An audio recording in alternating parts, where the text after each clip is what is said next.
Bonjour à tous, on est entouré de règles invisibles qui guident quasiment chacun de nos gestes. Et aujourd'hui, on va plonger ensemble dans les coulisses pour découvrir cette fameuse architecture cachée du droit. On a tous déjà ressenti ça, pas vrai?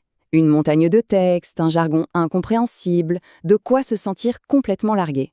Et si, en réalité, tout cet immense édifice reposait sur des fondations hyper simples? Pensez à un feu rouge. C'est une règle que tout le monde connaît. Au rouge, on s'arrête. Simple, basique. Eh bien, c'est cette petite règle toute bête qui va nous servir de clé pour ouvrir les portes de tout le système juridique. Accrochez-vous bien, on va la décortiquer. Allez, c'est parti. Ce simple feu rouge, dans le jargon, c'est ce qu'on appelle une règle de droit. Et pour vraiment piger ce que ça implique, il faut d'abord définir ce que c'est exactement. La première chose à bien comprendre, c'est qu'une règle de droit, ce n'est pas juste un bon conseil. Non, c'est une véritable instruction, un mode d'emploi pour qu'on puisse vivre ensemble. Elle fixe clairement ce qu'on peut faire et ce qu'on ne peut pas faire. Alors, comment notre feu rouge coche toutes ces cases? D'abord, la règle est générale et abstraite. Elle ne dit pas Martin doit s'arrêter », elle dit tout conducteur qui approche d'un feu rouge doit s'arrêter. Vous voyez, elle vise une situation, pas une personne en particulier. Et évidemment, elle est obligatoire. Ce n'est pas une suggestion, c'est un ordre. Mais attention, toutes les règles n'ont pas la même rigidité. Celles du feu rouge, elles sont impératives, on ne peut pas négocier avec. Mais il y a aussi des règles qu'on appelle supplétives. Par exemple, pour une vente, la loi dit par défaut que l'acheteur doit venir chercher l'objet. Mais, si l'acheteur et le vendeur se mettent d'accord pour une livraison, leur contrat passe avant la loi. La règle est là pour aider, au cas où. Bon, maintenant, la question qui tue. C'est bien beau d'avoir une règle, mais qu'est-ce qui nous force à la respecter au fond? D'où vient son pouvoir? Et la réponse, c'est le caractère coercitif. C'est ce qui fait toute la différence avec une règle morale ou religieuse. Seule la règle de droit est soutenue par la force publique.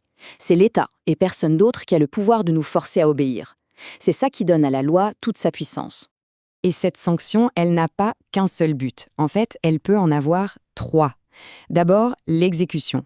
Forcer quelqu'un à faire ce qu'il doit faire, comme saisir ses biens pour payer une dette. Ensuite, la réparation. Indemniser une victime pour le tort subi. Et enfin, bien sûr, la punition. Infliger une peine, comme une amende ou de la prison, pour marquer le coup. Du coup, on distingue deux grandes familles de sanctions. Les sanctions civiles, qui sont là pour réparer un problème entre deux personnes, et puis les sanctions pénales, qui punissent un acte considéré comme une attaque contre la société tout entière. Griller un feu rouge, par exemple, ça met tout le monde en danger, c'est donc une infraction pénale, et la sanction est pénale. Ok, donc on sait ce qu'est une règle et ce qui se passe si on ne la suit pas. Mais qui écrit ces règles, au juste? D'où est-ce qu'elles sortent? Pour faire simple, on a deux sources principales. Il y a d'abord la loi, qui est votée par le Parlement, c'est le grand cadre, les principes généraux. Et ensuite, il y a le règlement, qui est pris par le gouvernement. L'image est assez simple. La loi, c'est le plan de la maison. Les règlements, ce sont les notices de montage pour chaque meuble à l'intérieur. Les deux sont indispensables, mais la loi reste la patronne. Bien, on sait comment les règles sont fabriquées. Maintenant, voyons un peu comment tout ça est rangé. Parce que le droit, ce n'est pas juste un gros tas de règles. C'est un univers organisé, séparé en deux grands continents. Voici la grande division, le schisme fondamental du droit. D'un côté, le droit public. Lui, il s'occupe de l'État, comment il fonctionne et ses relations avec les gens. Son but, c'est l'intérêt général. De l'autre côté, on a le droit privé, qui gère les relations entre les personnes, les contrats, la famille, le business. Là, on est dans la sphère des intérêts privés. Pour que ce soit plus clair, dans le droit public, on va trouver par exemple le droit constitutionnel, en gros le mode d'emploi de l'État, ou encore le droit administratif, qui fixe les règles du jeu pour les mairies, les préfectures, etc. Et de l'autre côté, dans le droit privé, eh bien, c'est tout ce qui rythme notre quotidien. Le droit civil, qui gère les contrats, la famille, la propriété, et le droit commercial, qui s'occupe de la vie des entreprises. Allez, on arrive à la dernière étape. On a vu les briques, les fondations, la structure générale. Maintenant, il est temps de tout assembler pour voir comment ce grand système abstrait de règles donne naissance à des droits bien concrets pour chacun d'entre nous. Tout cet ensemble de règles qu'on vient de décrire, le code pénal, le code civil, les lois, les règlements, les juristes appellent ça le droit objectif. C'est, si on veut, le grand livre des règles du jeu de la société. Mais attention, ce grand manuel n'est pas juste une liste d'interdits. il donne aussi des pouvoirs, des prérogatives à chaque personne. Et ces pouvoirs individuels, ce sont les droits subjectifs.